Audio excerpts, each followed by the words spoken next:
भी बचत हुई और उजाला भी ज्यादा मिला और उसमें देशवासियों के करीब 20,000 करोड़ रुपए बचे हैं। आदरणीय सभापति जी, जिन किसानों ने सॉइल हेल्थ कार्ड का वैज्ञानिक तरीके से उपयोग किया है, उनको बहुत फायदा हुआ है और ऐसे किसानों को प्रति एकड़ 30,000 रुपए की बचत हुई है। आदरणीय अध्यक्ष जी, बीते 10 साल में इनकम टैक्स को कम करके भी हमने मिडिल क्लास की बचत को बढ़ाने का काम किया है। आदरणीय अध्यक्ष जी, 2014 के पहले ऐसे बम गोले फेंके गए, बंदूक की ऐसी गोलियां चलाई गई कि देशवासियों का जीवन छलनी कर दिया गया था। हमने धीरे धीरे उन घावों को भरते भरते आगे बढ़े। 2 लाख करोड़ रुपया 2 लाख रुपया 2013-14 में 2 लाख रुपये, सिर्फ 2 लाख रुपये उस पर इनकम टैक्स माफी थी और आज 12 लाख रुपये संपूर्ण रूप से इनकम टैक्स से मुक्ति। और हमने बीच के कालखंड में भी 14 में भी, 17 में भी, 19 में भी, 23 में भी हम लगातार ये करते आए, घाव भरते गए और आज बैंडेज बाकी था वो भी कर लिया। स्टैंडर्ड डिडक्शन उसके अगर 75,000 जोड़ दें तो 1 अप्रैल के बाद देश में जो सैलरीड क्लास है उनके 13.25 लाख रुपए पर तक कोई इनकम टैक्स नहीं देना पड़ेगा।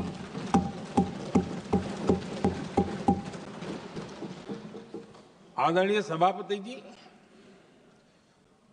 आप जिस समय युवा मोर्चा में काम करते थे तब एक बात आप सुनते होंगे, पढ़ते भी होंगे। एक प्रधानमंत्री आए दिन 21वीं सदी बोला करते थे। एक प्रकार से रट गया था, तकिया कलाम जैसा हो गया था, तो बोलते थे 21वीं सदी। जब इतनी बार बोला जाता था तो उस समय टाइम्स ऑफ इंडिया में R.K. लक्ष्मण ने एक बड़ा शानदार कार्टून बनाया था। वो कार्टून बड़ा इंटरेस्टिंग था। उस कार्टून में एक हवाई जहाज है, एक पायलट है। अब उन्होंने पायलट क्यों पसंद किया वो तो मुझे मालूम नहीं। कुछ पैसेंजर बैठे थे और हवाई जहाज एक ठेले पे रखा हुआ था और मजदूर ठेले को धक्का मार रहे थे और 21वीं सदी लिखा हुआ था। वो कार्टून उस समय तो मजाक लग रहा था, लेकिन आगे चल करके वो सच सिद्ध हो गया। आदरणीय अध्यक्ष जी, ये कटाक्ष था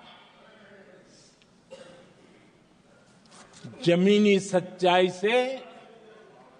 तब के प्रधानमंत्री कितने कटे उठे थे और हवाई बातों में लगे हुए थे, इसका वो जीता जागता प्रदर्शन करने वाला कार्टून है।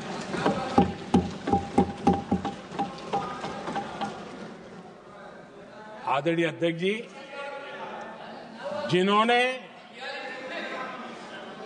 तब 21वीं सदी की बातें की थी, वो 20वीं सदी की जरूरतों को भी पूरा कर नहीं पाए थे। आदरणीय अध्यक्ष जी, आज जब मैं देखता हूं पिछले 10 साल से सारी विषयों को बारीकी से देखने का अवसर मिला है, तो मुझे बड़ा दर्द होता है। हम 40-50 साल लेट हैं, जो काम 40-50 साल पहले हो जाने चाहिए थे। और इसलिए ये साल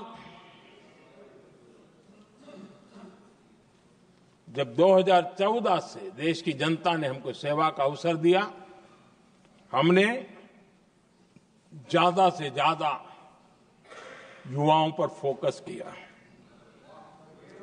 हमें युवाओं की आकांक्षाओं पर बल दिया। हमने युवाओं के लिए ज्यादा अवसर बनाए।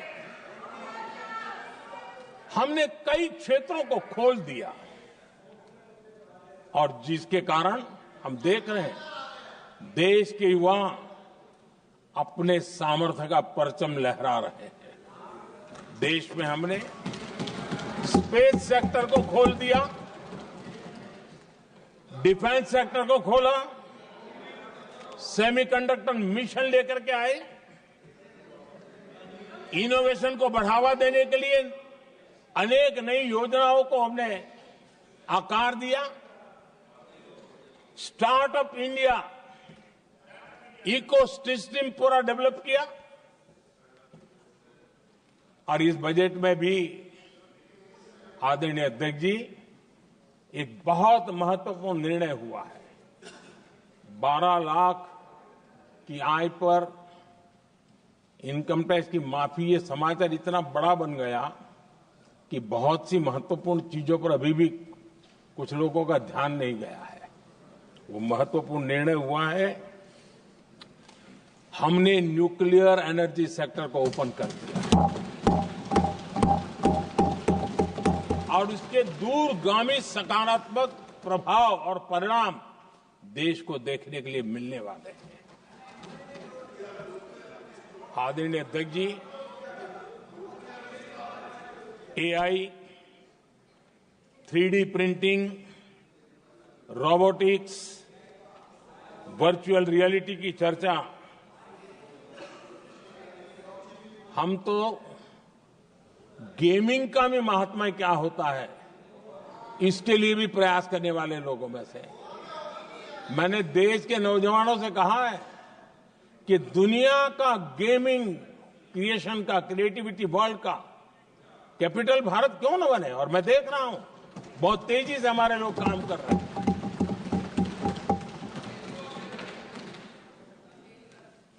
कुछ लोगों को अब जब एआई की बात होती है, कुछ लोगों को अब ये शब्द फैशन में है तो बोला जाता है, लेकिन मेरे लिए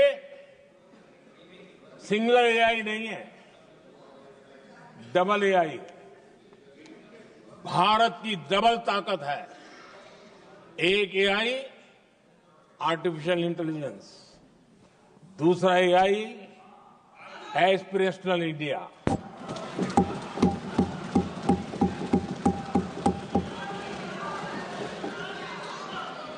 हमने स्कूलों में 10,000 टिंकरिंग लैब्स शुरू किए और आज उन टिंकरिंग लैब से निकले बच्चे रोबोटिक्स बना करके लोगों को चकित कर रहे हैं। और इस बजट में 50,000 नए टिंकरिंग लैब्स उसका प्रावधान किया गया। भारत वो देश है जिसके इंडिया एआई मिशन को लेकर के पूरी दुनिया बहुत आशावादी है और विश्व के एआई प्लेटफॉर्म में भारत की मौजूदगी एक महत्वपूर्ण स्थान प्राप्त कर चुकी है। आदरणीय अध्यक्ष जी, इस साल बजट में हमने